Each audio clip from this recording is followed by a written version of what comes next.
મારા ભક્ત, આજે હું તને આ વરદાન આપી રહી છું કે તું તારા આખા ખાનદાનનો સૌથી અમીર અને સૌથી શક્તિશાળી વ્યક્તિ બનીશ। તારી દોલત તારી મહેનતનું ફળ નહીં હોય, તે તારા કર્મોનો ઉભરતો ચમત્કાર હશે। તારી જિંદગી હવે એ રસ્તા ઉપર ચાલશે જ્યાં તે ક્યારેય ચાલવાનું વિચાર્યું પણ નહોતું। એ દરવાજા જે હંમેશા બંધ હતા હવે પોતાની જાતે ખુલશે। એ લોકો જે તને નજરઅંદાજ કરતા હતા હવે તને ઓળખવા માટે લાઈનમાં ઊભા રહેશે। એ કિસ્મત જે હંમેશા તારાથી દૂરી બનાવીને રાખતી હતી હવે તારી પાછળ ભાગશે। તારી દરેક યોજના સફળ થશે, તારી દરેક મહેનત ફળશે, તારી દરેક રૂકાવટ ઓગળી જશે।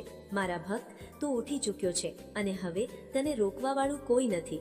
તું વિચારે છે કે માં, મેં તો બહુ મોડું કામ શરૂ કર્યું, મારી પાસે તો કંઈ નથી। પણ હું તને જણાવી દઉં, સમયનો નિયમ માણસ પર લાગુ થાય છે, દેવી પર નહીં। જ્યારે હું કહું છું કે તારો સમય આવી ગયો, તો આખું બ્રહ્માંડ તારા સમયના હિસાબથી